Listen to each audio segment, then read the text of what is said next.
필요합니까? 그러면 우리나라 사람들 뭐라 그럴 것 같아요? 여러분들 뭐라 그래요? 그러면 그 우리나라 사람들한테 어떻게 돼? 돌 맞아? 죽지. 그치. 네가 뭔데 거기 이스라엘에 있는 그 꺼지지않은 사람을 그러냐. 마치 바나바냐? 예수님이냐 그럴 때 유대 사람들은 누굴 선택했어요? 왜? 자기들이 죄인이 아니라고 믿으니까. 그러니까 이 구속사역은요, 뭘 뜻하냐면은 죄인 있는 곳에 구속사역이 필요한 것이. 그러니까 필요한 것보다도 죄인 있는 곳에 구속사역이 일어나게 돼 있어요. 그러니까 그래서 예수님 뭐라고 그래요? 나는 죄인을 위하여 왔노라. 병든 자에게 의원이 필요한 것처럼 나 또한 죄인들에게 필요한 자이라 라고 말한 것은 여러분들이 우리 교회가 그런 점에서는 예수님의 구속사역이 선포되어지기를 원합니다 라고 말할 때는 반드시 우리 가운데 있어야 되는 전제 조건이 뭐예요? 나는 죄인이 되어야 돼. 교회가 은혜로워지려면은 방법적인 것으로 은혜로워지는 게 아니에요. 여러분, 찬양을 저는 우리 교회 찬양에 너무너무 감사해요.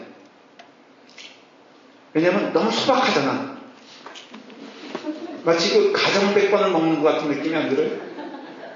그러니까 왠지 우리도 자신감이 없잖아. 나도 저기 올라가서 할 수 있겠다라는 자신감을 우리 찬양팀이 있어.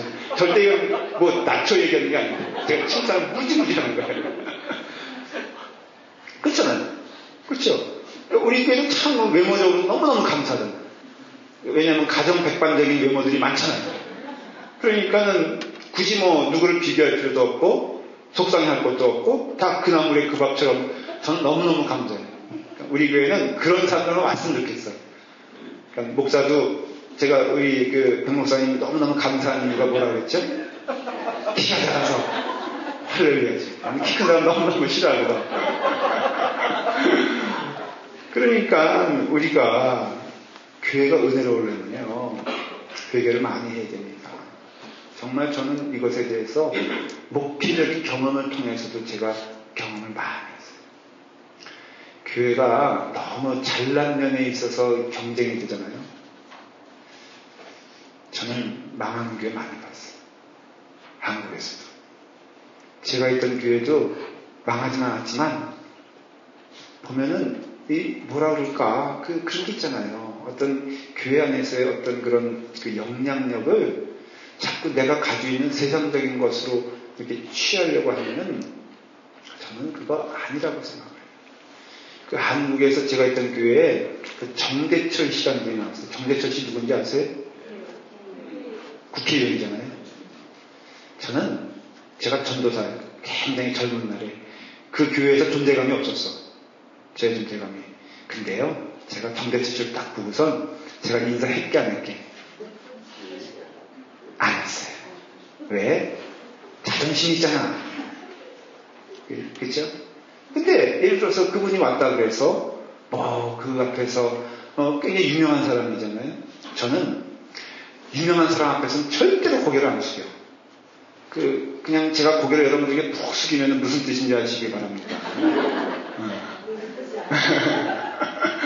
근데 저는 교회는요 확실히 그래야 된다는 것을 영적으로 제가 체험했어요. 교회는 특별한 사람을 통해서 부흥하는 게 아니에요. 교회는 낮은 자를 통해서 부흥합니다. 교회는 낮은 자가 많아야지 은혜롭습니다. 그래서 고개가 많이 숙여져야 되고 나는 이 교회에서 무익함에도 하나님이 나를 이 자리에 있게 하시니 너무 감사하다. 그게 예수 그리스도의 구속사역의 특징이거든요. 그러니까 우리 교회가 이런 얘기 자꾸 내가 하는 이유가 우리 또한 달리기 선상으로 말하면 비슷한 거예요. 다 교만한 자에서 시작해서 겸손한 자로 끝나는 것이고 의롭다고 하는 자에서 시작해서 나는 죄인이라는 것으로 끝나는 것이 우리 인생의 마지막 가는 길이라 저는 그렇게 믿어요. 여러분들이 어떤 선상에 있는지 대부분 그 선상은 뭐냐면 나는 쓸만하다. 그에서 인생을 살아보면 사실 그렇잖아요. 우리 세상 사람도 그렇지 않나요? 이 20대 이 친구들에게는 뭐든지 할 수 있잖아요. 이 친구들이 많이 얘기하는 게 뭘 먹어도 내가 철을 씹어 먹어도 그냥 먹을 수 있다는 소화력을 자랑하잖아요. 씹어봤어? 근데 그게 30대 가면 틀려지고요. 40대 가면 틀려지고 50대 가면은 뭐 먹을 거 어떻게 해요? 가려서 먹잖아. 그렇죠? 60대 가면. 그와 같이 인생이란 것은 뭐냐? 마찬가지. 하나님의 은혜 가운데 살아간다는 것은 내가 은혜 많이 받았어. 이러면 눈에서 불이 나오는 게 은혜 받은 게 아니라 눈에서 그 불이 사라져야 돼요. 은혜 받으면요 눈이 내리 깔려야지 눈이 올라가면 안 되는 것이. 그러니까 예수 그리스도의 구속의 사역 앞에 우리가 아멘입니다 라고 말하는 것은 철저히 낮아지는 것이고, 오늘 머리만 예수님께서 구속사역을 하셨구나 이러면 큰일 나는 거예요. 이 성경 공부의 의미가 없는 거예요. 예수 그리스도의 구속사역에 내가 아멘입니다 라고 하는 것은 이 자리를 떠날 때에는 이 자리에 올 때부터 겸손해 있어야 되고, 내가 주님 앞에서 무익한 자임을 고백해야 되고, 내가 우리 교회 안에서 참 하나님의 은혜 가운데 있구나, 내가 있을 자리가 아님에도 하나님이 나를 붙들고 계시구나, 내가 이 교회에 있는 것이 너무너무 감사하고 고맙구나 라는 마음이 들어야지, 이 교회에서는 나 없으면은 정말 이러면 안 된다는 것이. 여러분들도 어떤 자들이에요? 말하기 싫죠? 여러분들 어떤 자들이에요? 무익한 자인데, 첫 번째는 하나님의 은혜로, 두 번째는 예수 그리스도의 은혜로, 세 번째는 성령님의 은혜로, 네 번째는 누구의 은혜로? 목사님의 은혜로. 저는 이 자리에 있어요. 제가. 근데 이 자리에 있는 것은 누구의 은혜 덕분입니까? 첫째는 하나님의 은혜요, 두 번째는 예수님의 은혜요, 세 번째는 성령님의 은혜, 네 번째는 누구의 은혜? 여러분, 무슨 부모님의 은혜. 이게 아직도 모르세요? 제가 이렇게 말하는 그 포인트를. 저는 여러분들의 은혜로 살아갑니다. 실질적으로도 그렇잖아. 우리 아들이 맨날 그랬다 그러잖아요. 주거 보고선, 헌금 보고선 우리 대리는 참 짜다. 이렇게 많은 수입이 있음에도 불구하고 자기에게 용돈 한 푼 안 주는 우리 아버지는 너무너무 나쁜 사람이라고 일기에 썼다니까. 그러니까 저는 여러분들의 은혜로 살아요. 여러분들은 또 저의 인도하심을 따라서 살아가요. 이렇게 서로 내가 주님의 은혜로, 또 가깝게는 성도들의 은혜로 살아간다고 믿게 되었을 때 하나님의 놀라우신 은혜가 넘치는 것이다 라는 것이에요. 그렇죠? 여러분들, 그래서 그 예수님의 사역은 이와 같이 삼중직, 그 다음에 구속의 역사가 있어요. 오늘은 이 부분에 대해서 제가 집중적으로 말씀을 드리려고 해요. 예수님의 선지자 사역, 그 다음에 뭐가 있다고 그랬어요? 제사장 사역, 그 다음에 왕권적 사역. 먼저 짧게 설명을 드릴게요. 좀 기억해 두시면 계속 말씀을 듣는데 이해가 되기가 쉬울 거예요. 이 선지자 사역은 뭘까? 구약에 선지자가 있었어요? 없었어요? 예?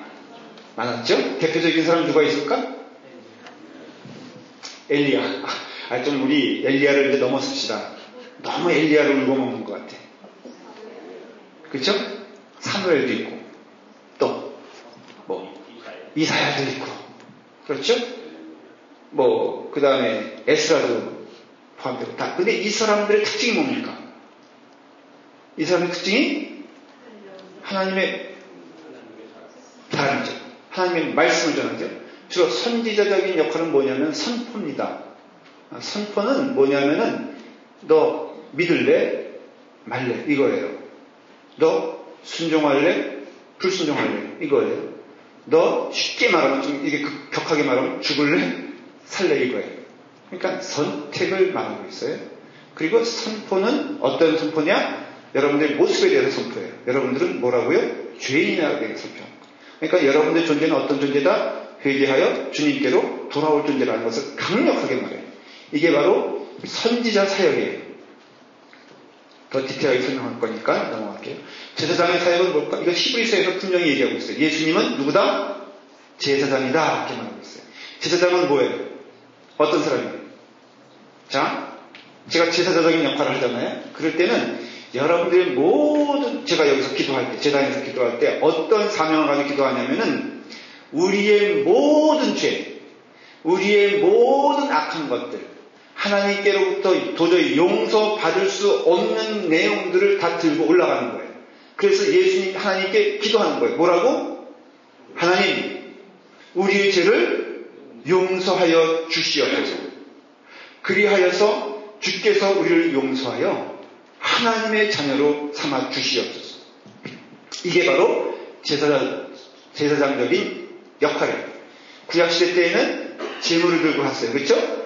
백성들이 바치는 제물을 들고 하나님께 가서 뭐라고 얘기합니까? 하나님, 이 영혼이 자신의 죄를 회개하여 제물을 들고 왔사오니 그냥 이 죄를 인정했사오니 주여 10년 감옥에 쳐넣으시옵소서. 이렇게 말합니까? 죽어도 싸니 주여 지금 벼락을 내려 주시옵소서. 이렇게 말합니까? 이게 아니죠. 주여 이 자가 자신의 죄를 회개하여 제물을 들고 왔사오니 주께서 약속하신 대로 이 사람을 용서하여 주시옵소서. 이것이거든요. 그러니 예수님의 제사장적인 사명은 뭐냐면은 우리의 죄를 다 어떻게 한다고? 감당. 완전 중요한 게 감당. 그러니까 죄를 다 지고 그 스스로가 뭐가 되는 거예요? 제물이 되어서 하나님께로 나아가는 것이. 그렇기 때문에 예수 그리스도의 제사장은 그 스스로가 뭐가 되신 거예요? 제물이 되신 거예요. 그 스스로가 죽으신 거예요.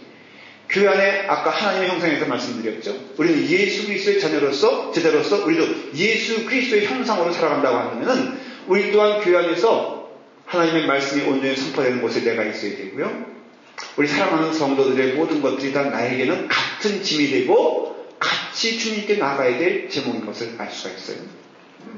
왕권적 사유란 왕은 뭐예요? 우리가 생각하는 그 왕의 모습은 뭐예요? 전쟁에 나가서 싸우면은 저요 이겨. 우리는 왕 하면은 세상에서 어떤 왕을 생각합니까? 알렉산더 왕이 좋아요? 아니면은 조선시대 때 선조 임금이 좋아요? 우리 청년들은 못 알아들을 것을 제가 100% 확신합니다. 선조가 누구게? 세종대왕이 누구게?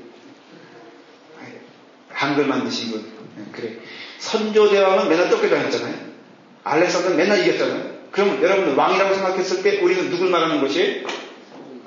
알렉산더를 말하는 것이죠. 자, 그러면 여러분 이 왕권적 사유라는 것은 누구에 대해서 왕입니까? 그게 다 돼요. 질문이에요. 자, 왕이라고 했을 때 그것은 누구에 대한 왕일까? 국민의 왕이에요. 여기서 말하는 왕권은 사탄과의 싸움에서 승리하는 사탄의 승리자를 말하는 것이에요. 그래서 부활하신 예수 그리스도는 이 가운데 어떤 사역에 들어가는 것이? 어떤 모습에 들어가는 거예요? 왕의 모습으로 들어가는 것이에요. 그래서 예수 그리스도는 이 땅에서 사탄과의 싸움에서 반드시 어떻게 하신다? 승리하신다. 그러므로 우리도 함께 승리할 것을 믿노라 이것이. 그래서 예수 그리스도의 세 가지 사역은 선지자 사역은 굳이 그림으로 말하면 이런 것이에요. 선지자는 하늘로부터 내려오는 것이에요. 하늘의 말씀을 이 땅에 어떻게 한다? 선포한다 그런 것이에요. 제사장의 사역은 뭐예요? 이 땅에 있는 것이 올라가는 것이 뭐예요? 은혜와 사랑으로. 이것은 뭐예요? 선포는 하나님의 거룩한 말씀과 진실이죠. 그렇죠? 그 다음에 왕권은 뭐예요? 바로 이 땅에서 일어나는 모든 사탄적 역사를 예수 그리스도가 이기셔서 우리 또한 어떤 자가 된다? 우리 또한 이긴 자가 된다 이거예요. 예수 그리스도. 그럼으로써 이 선지자적인 이 사역은 말씀이에요. 여러분들이 쉽게 하면 이해가 될 거라고 확신합니다. 이것은 말씀이에요. 하나님의 말씀 선포될 때 반드시 어떤 역사가 일어나느냐? 회개의 역사가 일어나게 돼 있어요. 그래서 하나님 말씀을 듣는다는 올바른 태도는 뭐냐면은 우리가 회개한다는 것을 뜻하는 것이에요. 기도는 뭐가 돼요? 기도는 올라가는 것이고 사랑과 은혜예요. 그래서 여러분들 예를 들어서 말하면 이런 것이에요.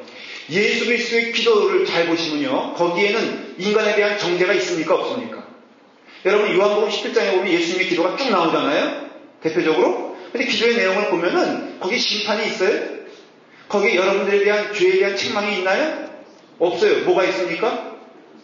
우리에 대하여 하나님께 간구하는 내용들이 나와요. 교회에 대하여 예수 그리스도의 애틋한 마음이 나오고 이 땅을 떠나서 예수님 올라가실 때 이 땅에 남겨질 제자들을 위하여 사랑의 마음으로 기도하는 것을 알 수가 있어요. 그러므로 여러분들이 기도 생활을 한다 그러면 그 기도는 뭐가 되어야 돼요? 반드시 은혜와 사랑이 되어야 돼요. 어떤 분은 우리 교회 정말 감사해요. 이거 진심으로 해요. 대표기도 시키면은 참 은혜로워. 늘 잊지 않고 기도하는 게 목사님에서 기도해 주는 게 너무너무 감사한 거야. 우리 목사님이 오늘 말씀을 전하실 때 은혜롭게 전하게 하실 것을 믿습니다. 이렇게 기도를 하잖아요.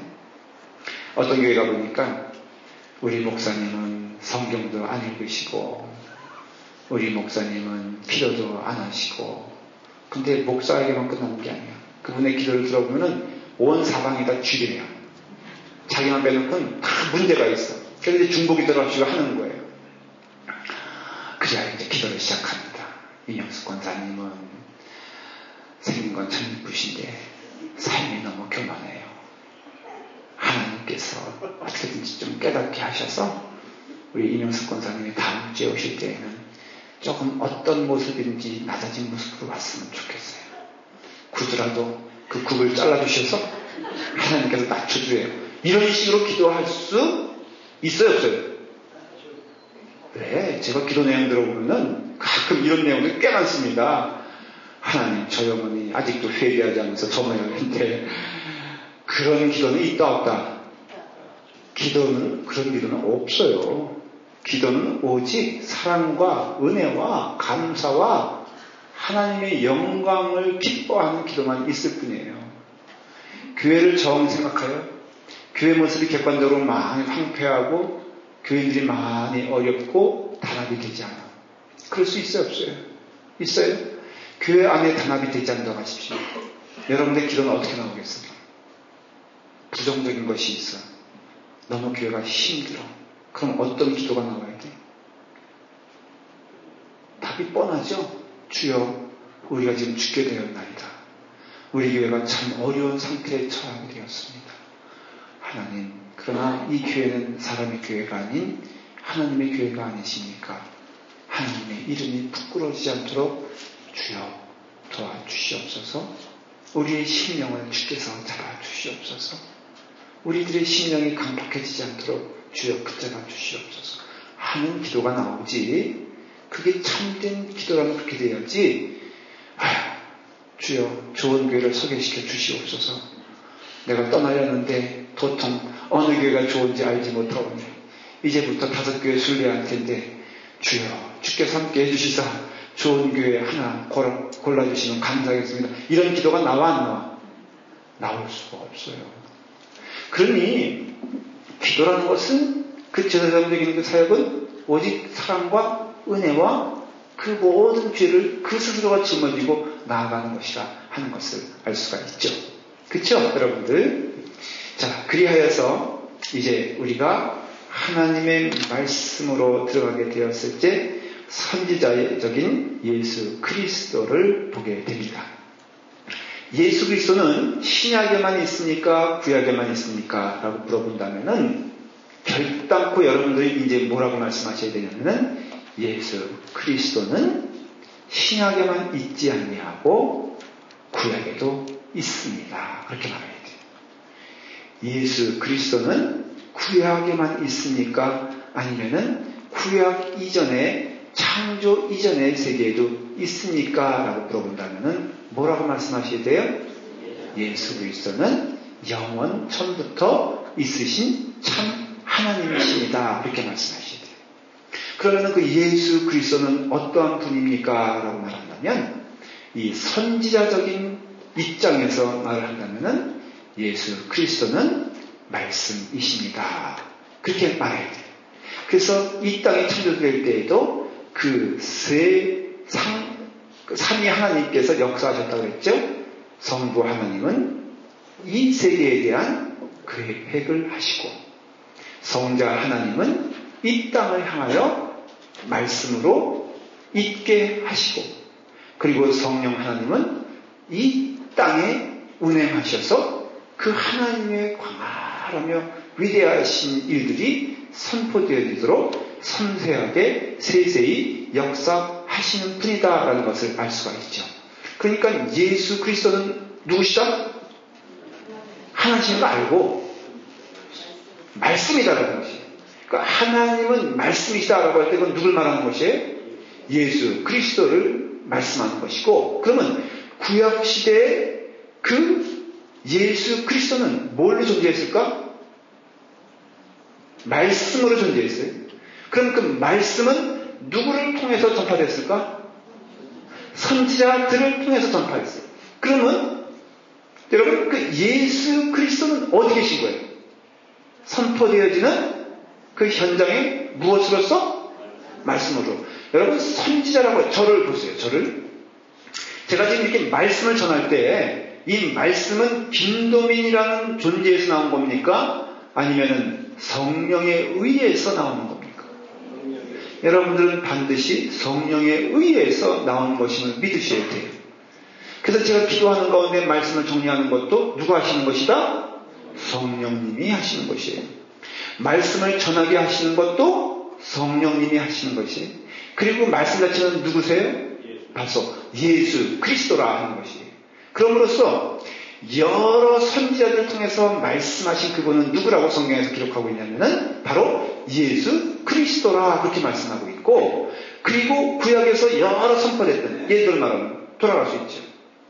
아브라함도 그런 데에서는 선지자가 될 수 있어요. 야곱도 선지자가 될 수 있어요. 모세도 선지자가 돼요. 이사야, 엘리야, 다니엘 모든 사람들은 그 입술을 통해서 선포됐을 때 그 말씀은 누구였냐? 예수 그리스도라 하는 것이에요. 그러므로서 구약의 그 여러 선지자들은 다 누구의 도구였느냐? 예수 그리스도의 말씀의 도구였고, 결국은 그들의 입에서 나오는 그 선포는 인간의 말씀이 아닌 하나님의 말씀이었고 하나님의 지혜였고, 그것이 집약되고 그것이 기록된 것이 뭐예요? 성경이에요. 그래서 성경은 곧 누구라고 할 수 있어요? 예수 그리스도라고 할 수 있어요. 왜? 성경 말씀이라고 하잖아요. 그러니까 성경은 곧 말씀인데 이 말씀은 누구를 가리킨다?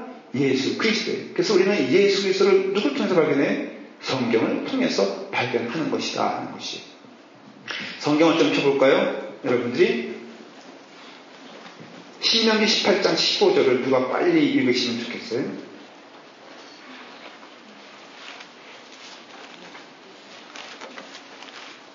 한번 찾으셨으면 누가 읽으세요?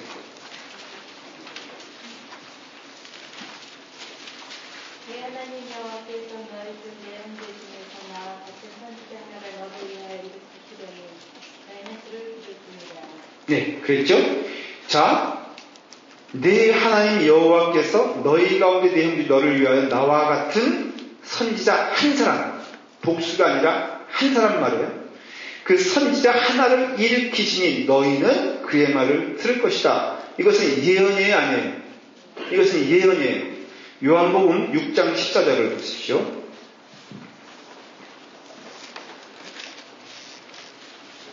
요한복음 6장 14절. 이제 성경을 좀 빨리 찾으면은 좋을 것 같아요. 자, 읽어볼까요? 시작.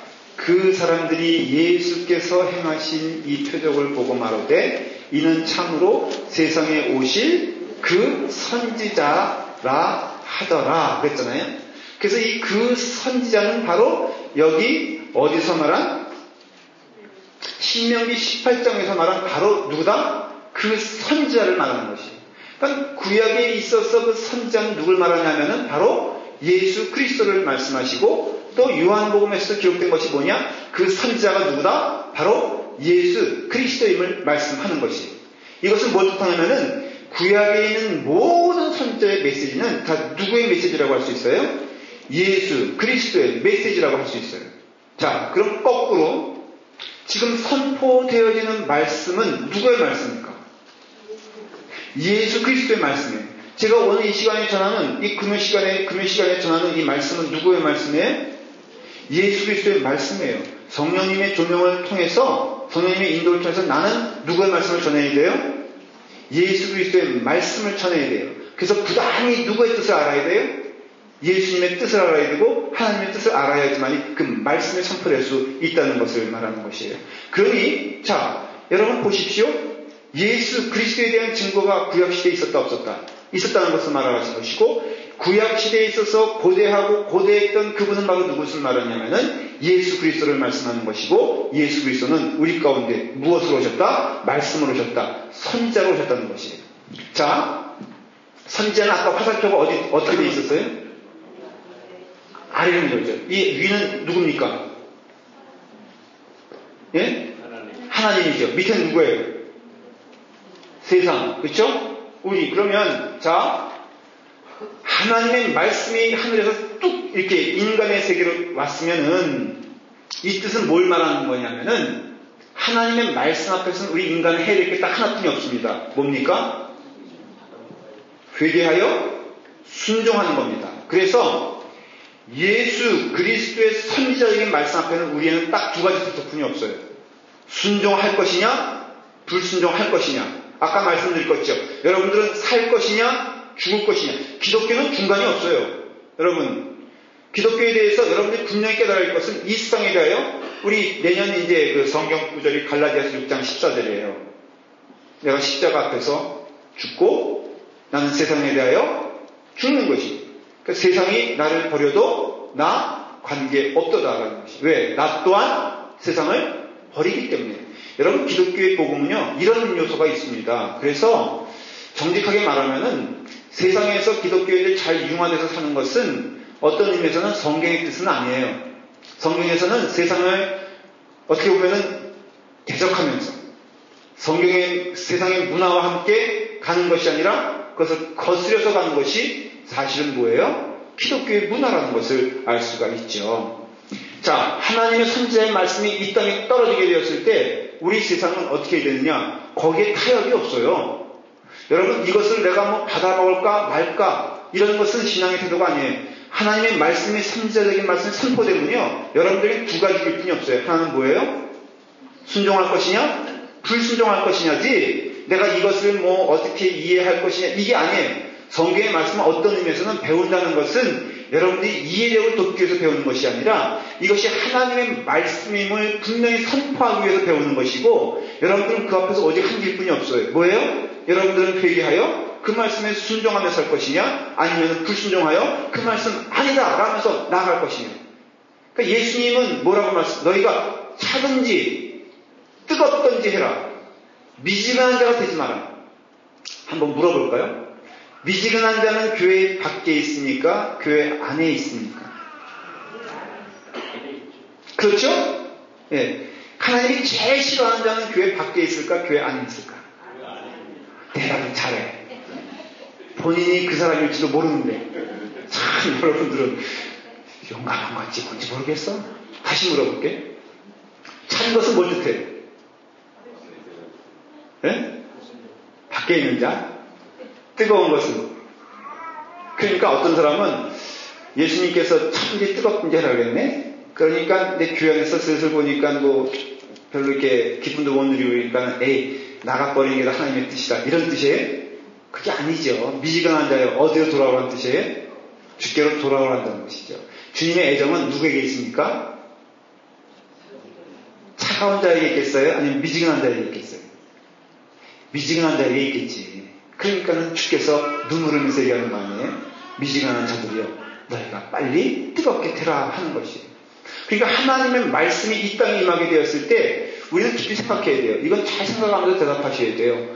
여러분은 그 말씀에 순종할 것이냐 아니면 불순종할 것이냐 이것만 있는 것이지 다른 중간은 있을 수가 없다라는 것이에요. 그 말은 여러분들에게 심각한 도전이 되는 게 지금 이 순간에 물어보는 것이에요. 왜? 저의 말씀을 통해서 예수 그리스도께서 선포하시는 것이기 때문에. 여러분은 지금 뜨겁습니까? 아니면은 미지근합니까? 찬 건 아니에요. 왜? 최소한 여기 있다는 것은 미지근하지 않으면 뜨거운 거니까는 찬 것은 아니에요. 근데 더 무서운 것은 지옥의 가장 밑바닥에 누가 있을까? 미지근한 거 있을까? 차가운 게 있을까? 미지근한 거. 너무 억울하지 않아요? 금요일날 이렇게 전란한 그 프라이데이 나이트, 세러데이 나이트를 포기하고 이 자리에 왔는데 피껏 고생했는데 가보니까 지옥의 제일 밑바닥이다. 그럼 너무너무 억울하잖아요. 그렇기 때문에 여러분들은 지금 뜨거운 길로 가라는 예수 그리스도의 말씀을 들어야 돼요. 그러므로 선지자적인 말씀을 선포하게 되었을 때는 우리에게 있는 것은 오직 하나, 순종과 불순종만 있다는 것이죠. 이것이 바로 예수 그리스도께서 이 땅에 오신 이유도 됩니다. 자, 돌아가서 그렇게 구약에서는 예수 그리스도의 말씀 선포이 됐고, 신약에서는 그 스스로가 예수 그리스도께서 뭐라고 하셨어요? 그 스스로가 말씀이 되어서 육신이 됐다고 그랬죠. 요한복음은 그것을 선포하고 있어요. 그렇죠? 그래서 말씀이 뭐가 됐다고 그랬죠? 육신이 돼요. 그러니 우리는 육신 되신 그 예수 그리스도께 무릎을 꿇어야 돼요.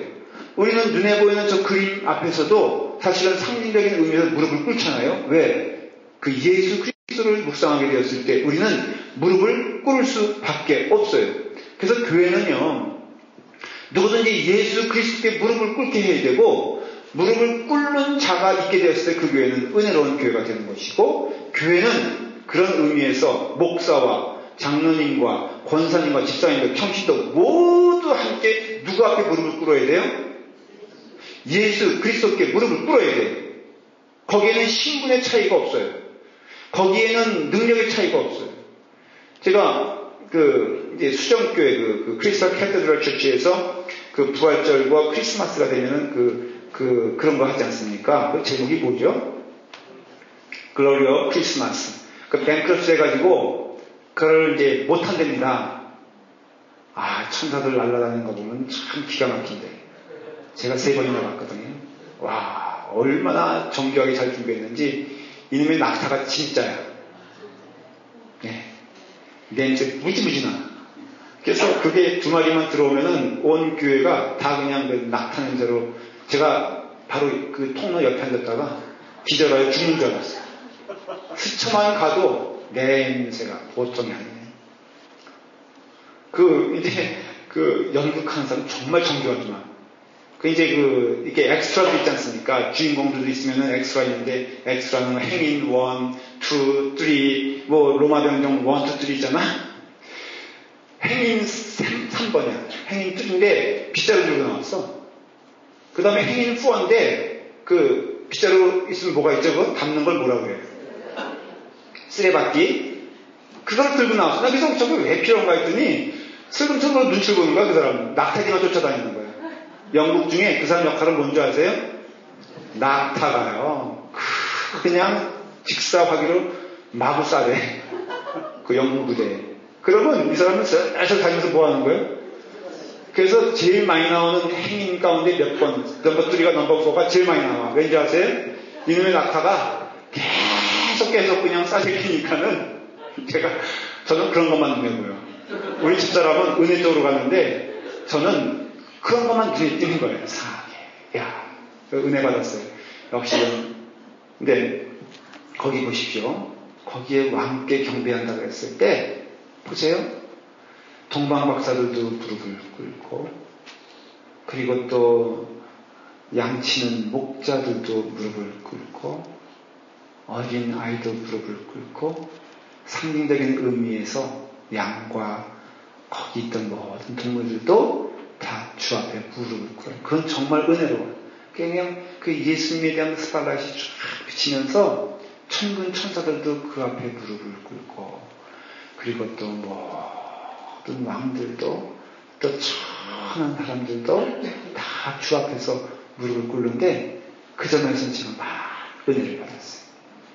교회가 아름답다는 것은요, 그래야 아름다운 것이. 하나님의 말씀 앞에 누구든지 무릎을 꿇어야 돼요. 성경에서 여러분들은 죄인입니다 라고 선포할 때 저는 그것을 피할 생각이 없어요. 여러분들이 그 점에서는 무릎을 꿇어야 돼요. 하나님의 말씀이 선포될 때 내 육신의 마음은 어때요? 정말로 마음이 아프지. 그러나 그것을 인정하게 되었을 때 또 내게 어떤 힘을 주느냐? 주께서는 새 힘을 줘요. 자꾸 이렇게 살아가면서 삶의 그 어떤 좌절감이 있지 않습니까? 그런 거 있을 때는 그걸 인정하기가 참 어렵지만은, 인정하게 되면요, 새 힘을 주시는 건 많이 경험해요. 제가 이 집사람과 이제 데이트할 때 제가 지금은 좀 몰라요. 지금도 뭐 그렇지만은 옛날에는 굉장히 좀 이렇게 내세울 게 없는 존재였어요. 내가 봐도 이게 삐쩍 말랐어. 지금 이게 통통하잖아요? 그리고 피부도 좋잖아요? 옛날에는 피부도 거칠었고, 이렇게 먹을 것도 못 먹어가지고, 많이 그런 가운데 있어서, 우리 집사람은 스스로는 자기가 조금 이렇게 남자에게 눈에 띄는 존재라고 스스로 생각한 것 같아요. 그러니까 내가 이렇게 접근하니까 나를 너무너무 우습게 보는 거예요. 인간 김동민을 몰라보고, 굉장히 자신감 있게, 선보러도 다닌다 그러고. 그래서 제가 선보러 다니려고 할 때 제가 옆에서 에스코트하고 또 했어요. 참 저도 비굴하지. 그러면서 맨날 저보러 키도 작고 자기 키는 큰가?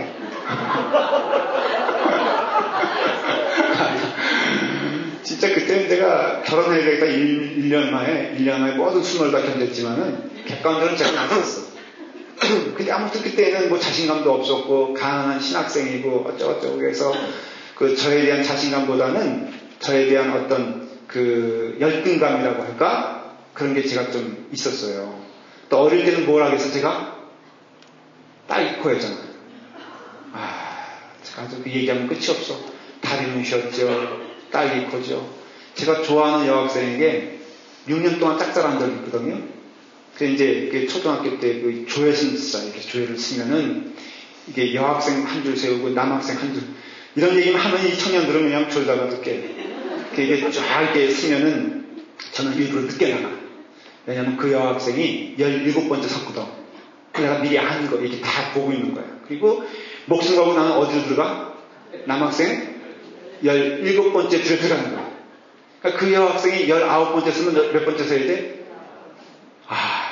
근데요, 제가 고백을 했기 못했게. 못했어. 말까지 더듬었거든. 혀가 짧아가지고. 제가 이런 사람이에요. 제가 예수 믿고 구원받아서 지금까지 온 거예요. 중학교 2학년 때요, 제가 동북중학교를 다녔어요. 퇴계로라고 있는데, 거기에 온갖 학교들은 다 있어. 퇴계로에 보면 숭이여고, 숭이여중, 그 다음에 동북중학교, 동북고등학교, 그 다음에 한양공고, 그 다음에 하여간 여학교들도 많았고, 온갖 사건들이 다 벌어졌어. 김치 있잖아요. 이렇게 옛날에 김치 병에다가, 옛날 이유식 먹이는 병에다가 이렇게 하면은, 그거 한번 떨어지면요, 떠르르 앞에서 굴러가서 저 뒤까지 버스가. 그 여학생이 그거 하면요, 온갖 그냥 거기서, 그랬는데 그 여학생을 봤어. 마음에 두고 있던 여학생을 중학교 또 2학년 때 봤어. 이야, 인간이 이렇게 변할 수 있는 건 처음 봤어. 여드름이요. 얼마나 많이 났는지 내가 피해되니까. 먼저 된 자가 나중 되고, 나중 된 자가 먼저 되는 것이에요. 여러분 너무 교만해하지 마세요. 지금 뭔 얘기 하다가 제가 그 얘기를 했죠? 너무 그 얘기 열중하다 보니까 제가 포인트를 잊어먹었어. 내가 뭔 얘기 하려고 이 예를 든 거예요? 아니, 그 얘기 아니지. 그 전에 내가 뭔 얘기를 했었죠? 모르겠어. 계속 하세요. 그 얘기 있었나? 맞아. 비슷한 얘기인 것 같다. 다시 돌아가서. 여러분도 기억 못하죠? 기억 못하죠, 다? 네, 저도 기억 못해요. 그러니까 아무거나 해도 거야. 그러니까 우리가 이게 죄인 되었잖아요. 그러니까 주님의 앞에서 죄인을 인정하게 되면은 그 안에서 새로운 힘과 은혜를 주세요. 그러니까 내가 나는 자신 없는 사람이다. 나는 부족한 사람이다. 그래서 내가 진정으로 고백하는데 어릴 때 굉장히 컴플렉스에 살았는데 여러분 그것이 어느 순간에는 그것이 열등감이 사라진 것을 경험해요. 그리고 지금은 제가 여러분들 겸손해 보여요? 교만해 보여요? 참 질문이 이런 거는 대답하기 어려운데 제가 의도하는 질문대로 대답해 보세요. 제가 여러분들 자존감이 센 것 같습니까? 아니면 자존감이 없는 것 같습니까? 센 것 같아? 왜 센 것 같아요? 한번 얘기해 보세요. 자신만만해. 제가 옛날에 공부 잘했을 것 같아, 못했을 것 같아?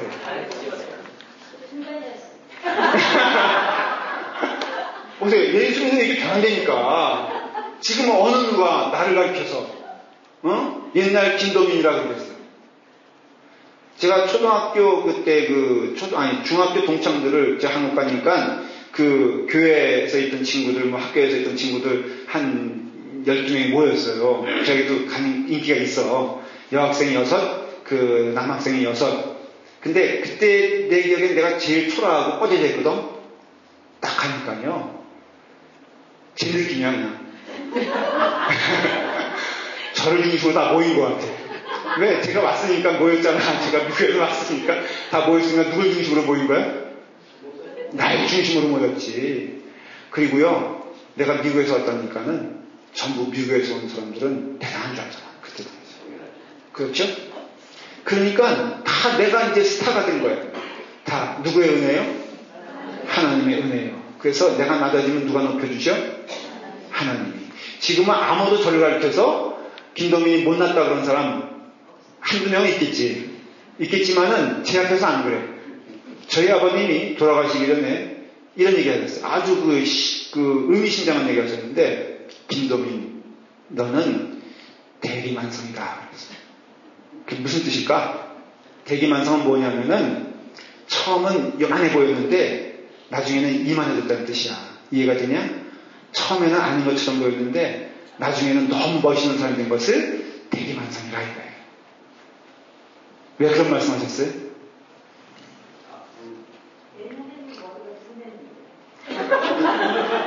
감사해요. 현실을 말씀해 주셨어요. 저희 바로 위에 있는 형이 이런 말을 했어요. 다 이게 연관된 거예요. 자기는 몇 가지 하나님이 살아계신 것을 경험했는데, 도민이 바로 위에 있는 형, 맨날 나를 교묘하게 때리고서 그냥 나쁜 짓 혼자 다니는 악마 같다 그러면 자꾸 옛날 생각이 나니까는 제가 한 번 말씀을 드렸죠. 아주 저를 그냥 때려도 그 양복사주 그 형, 지금 회계에서 많이 좋아졌어요. 그 형이 이런 얘기를 해요. 야, 도민아, 내가 생각하는 하나님의 살아계신 기적이 있는데 그것은 뭔 줄 아냐? 그래서 좋은 얘기인 줄 알고 뭐야 그랬더니 네가 미국 가서 공부 끝까지 마친 거 나는 너 기적이라고 본다. 그런 거야. 좋은 얘기야, 나쁜 얘기야. 그 형이요, 웬만해서 사람 인정하지 않아. 내가 알아. 그 형이 공부 좀 했어. 나보다 조금 잘했어요. 독일 가서 유학했는데 독일은 박사 따기가 어렵거든요. 근데 그 형이 4년 만에 따고 왔어. 그걸 4년 만에 따고 떡하니 교수가 됐어. 원래는 이렇게 가방 들고 이렇게 강사하고선 교수 되잖아요. 그러니까 사람 보기 우습게 하는 거야. 그래서 저보러 이제 저도 박사예요. 모르셨죠? 명함에 대고 박을까봐. 근데 여러분, 정말로 저는 그렇게 생각을 해요. 만일에 그 점에서는 제게 조금 달라진 것이 있다면 정말 하나님의 은혜라고 저는 믿어요. 저는 그런 점에서 제가 확신하건데 저는 교만해지지 않을 것을 제가 믿습니다. 여러분이 안 믿든 상관없어. 근데 저는 그 점에 있어서는 하나님 앞에 낮아진 자가 되고 싶어. 왜? 낮아진 자를 높이시는 것을 누굴 통해서? 하나님을 통해서 경험했기 때문에 그래요. 여러분들이 그 주님의 사역을 여기서 공부하면서 선지자적인 사역을 공부하면서 깨달아야 할 것은 뭐냐면 교회 안에서 높아지려면 정말 낮은 자가 되십시오. 왜? 그것이 예수 그리스도가 우리에게 선포하시는 메시지이기 때문에 그래요. 예수님은 빛이잖아요. 그럼으로써 빛이 이 땅에 임하게 되면 가장 먼저 일어나는 사건은 뭐냐면 어둠이 물러가는 것이에요. 어둠이 물러간다는 뜻은 그 어둠임을 인정한다는 뜻도 됩니다. 그러므로 예수님께서 선지자적인 선포로서 이 땅에 오시고 우리 교회에 임하게 되면은 우리 교회는 어떤 역사가 임해야 되냐면은 바로 회개의 역사가 임해야 돼요. 저는 여러분도 오늘 이 시간이라도 여러분 스스로 다 회개하시기 간절히 기도해요. 회개할 것이 없다? 그것이 가장 큰 문제인 거예요. 나는 이 정도면 괜찮다? 이것이 가장 큰 죄인 것을 여러분들 모르십니까? 제가 이 말씀하고 마치려고 해요. 부흥회라는 게 있잖아요. 부흥회. 그쵸? 부흥이라는 것은요, 반드시 뭐가 있냐면은 회개와 그리고 눈물 흘리는 게 있어요. 잘 들으세요. 오늘날의 부흥회에 제가 할 말이 좀 있어요. 오늘날의 부흥회 하면 여러분들 대부분 플래카드 뭡니까? 제가 많이 보는 게 뭐냐면은 뭐라고 돼 있더라? 축복 성회 이렇게 돼 있잖아요. 그 다음에 또 어떤 때는 뭘 봤냐면 기쁨 성회 이런 것도 봤어요. 그 다음에 또 은사 성회 이런 것도 봤고 또 치유 성회 이런 거, 이게 부흥회를 아마 의미하는 것 같아요. 여러분, 그것이 부흥회라면은 결단코 그 플랜카드는 잘못됐어요. 왜냐면은 성경에서 말하는 부흥회는 오직 딱 하나뿐이 없어요. 회개 부흥회뿐이 없어. 제가 이제 또 설명을 드릴 테니까 한번 잘 들어보세요. 선지자들, 부흥회가 선지자잖아요. 선지자들의 메시지 딱 하나입니다. 회개해라. 천국이 가까이 왔다. 이거예요. 뭐 여러 가지 내용을 담은 것처럼 보이지만 선지자들의 메시지는 딱 하나예요. 회개하십시오. 그러나 말을 안 들으니까 하십시오가 아니지. 회개해라. 그리고 천국이 가까이 왔다. 너희들 회개하지 않으면 죽는다라는 것이에요. 엘리야의 말씀이 이거였고 이사야의 말씀이 이거였고 모세의 말씀이 이거였어요. 그렇기 때문에 자, 선지자 가운데 제일 큰 선지자를 예수님은 세례 요한이다 이렇게 말해요. 여인이 난자 가운데 가장 위대한 자라는 뜻은 그 선지자의 사명 가운데 세례 요한을 통하여서 가장 분명히 볼 수 있다라고 말하는데 그 세례 요한의 메시지는 딱 하나입니다. 뭐예요? 회개해라. 천국이 가까이 왔다. 그렇게 말하지 않습니까? 그런데 그 마태복음 3장 1절에 선포하는 세례 요한의 말씀을 통하여서 우리는 회개하는 것이 믿음 생활인 것을 알 수 있어요. 그런데 예수님이 마태복음 4장 17절에 첫 번째 메시지 주십니다. 사람들에게 무엇인지 아십니까? 회개해라. 천국이 가까이 왔느니라. 그리고 그 앞에 무릎 꿇어 기도한 자들, 눈물 흘리며 회개한 자들은 그 회개를 통하여서 천국을 경험하게 되죠. 사무엘상에 보면은 이스라엘 사람들이 많은 죄를 졌어요. 그때 사무엘이 뭐라고 말합니까? 미스바로 모여라 말을 합니다. 그게 그 유명한 미스바 성이에요. 오늘날에도 뭐 부흥회 가운데 또 그런 것도 있잖아요. 미스바 성회 내용을 보면은 미스바 성회가 아니에요. 다 그런, 제가 좀 극단적으로 말하는 걸 용서하십시오. 다 제가 싸잡아서 뭐라 그런 것이 아니라 정말 근본이 잘못되어 있어. 미스바 성회는요, 회개예요, 회개.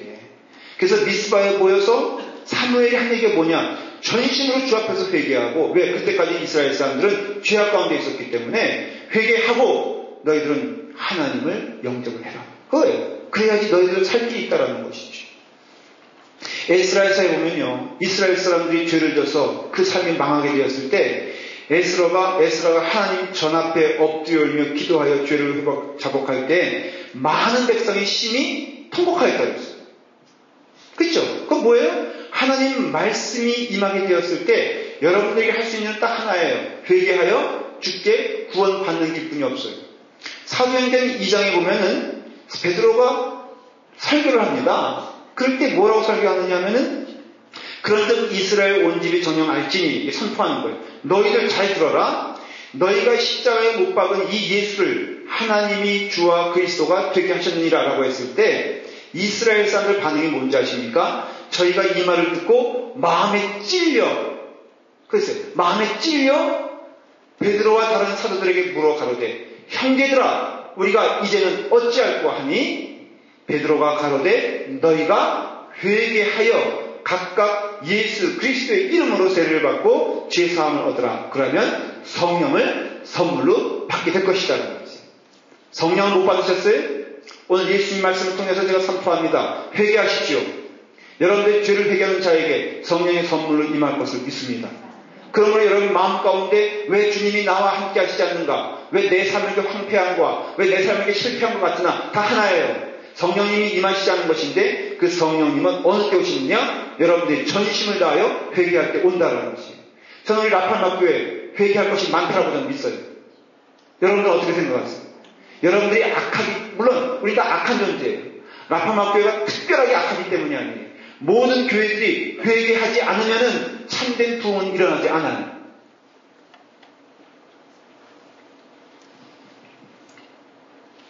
한국이 19세기 초에 놀라운 역사가 일어나게 됩니다. 그게 1907년도에 평양에서 일어났던 바로 대각성 운동이에요. 그걸 평양 대성전이다 이렇게 말합니다. 그러니까 성전 싸우는 것이다 이거죠.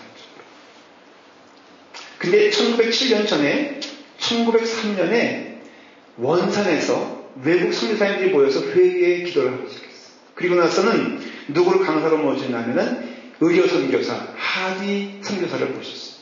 근데 그 하디 선교사가 말씀을 전하려고 그러는데 말씀이 안 생기는 거예요. 성령님이 막고 있다는 것을 깨달았어요. 근데 하디의 마음 가운데 뭐가 있었냐면은 토론토 대학 아주 우수한 성적으로 졸업한 수재예요. 이 사람이 나는 하나님께서 택하신 것을 깨달았지만은 교만한 마음으로 내게 무엇인가 줄 것이라는 생각으로 한국으로 온 거예요. 그래서 사역을 열심히 했어요. 그런데 말씀을 전하려고 하니까는 내 마음 가운데 깨달은 것이 뭐냐면은 나는 그동안 너무 교만했다는 것을 깨달은 것이에요. 그래서 이 하디 목사님이 자신이 섬겨보고 하려고 한 내용을 적어두고 오직 한마디 합니다. 내가 죄인입니다. 내가 그동안 교만했습니다. 내가 모인 여러분들보다 우월하다고 생각했음을 저는 이 시간 고백합니다. 주여 나의 죄를 용서하여 주시옵소서. 거기서 놀라운 회개의 역사가 일어났어요. 그래서 1907년도에 우리도 평양에서 모여보자 1000명이 모였어요. 1000명이 모였는데 그 마지막 날에 길선주 목사님 말씀을 전하시는데 그때까지 부흥의 운동이 안 일어나는 것이에요. 왜? 회개의 영이 임하지 않았기 때문에. 길선주 목사님이 말씀을 전하기 위하여 그 자리에 올라갔는데 어떠한 일이 벌어졌냐면은 그 길선주 목사님 마음 가운데 회개의 영이 임하였어요. 회개의 영이 임하니까 무엇이 보였냐면은 그 바로 몇 주 전에 친구 목사님이 돌아가셨는데 그 목사님이 돌아가신 과정에서 이 길선주 목사님이 그때 돈 100불에 해당되는 돈을 훔친 거예요. 목사님인데. 그 당시 100불이면 지금이 얼마겠어요? 엄청난 돈이거든요. 이 돈을 훔쳤는데 길선주 목사님은 그것이 미처 나쁜 짓인 줄 스스로 모르는 거예요. 보고 싶지 않았던 것이. 근데 성령님이 임하시니까는 남에 대한 답답한 마음이 아니라 나에 대한 고백이 터지기 시작하면서 회개하기 시작했어요. 뭐라고? 내가 친구의 돈을 100원 훔친 사람입니다. 나는 목사로서 자격이 없습니다. 주여 나를 용서하여 주시옵소서. 기도하게 되었을 때 거기 모였던 1000명 사람들이 꼬꾸라지기 시작했어요. 그때부터 기독교가 한국에서 부흥하기 시작한 거예요. 그때부터 평양이 거듭나기 시작한 거예요. 그때부터 교회에 사람들이 밀려오기 시작한 거예요. 여러분, 저는 우리 교회의 부흥운동은 회개 운동으로 시작해야 될 줄 믿습니다. 하나님의 말씀이 선포됩니까? 선지자들의 하나님 말씀이 선포됩니까? 그 앞에 무릎 꿇지 않으면 죽습니다. 그 앞에 무릎 꿇지 않으면 우리는 천국에 못 갑니다. 그러면서 오늘 이 시간에 하나님의 말씀으로 오셨다면 그 사역에 있어서 이 땅에 오셔서 말씀으로 선포한다면 오직 한 길, 여러분들 회개하여 주의 은혜 가운데 주님의 은혜를 구원을 체험하시길 바랍니다. 이것만이 우리의 살 길이요, 이것만이 우리 교회가 살 길이요, 이것만이 우리 교회가 부흥하는 길인 줄 믿기 때문에 그렇습니다.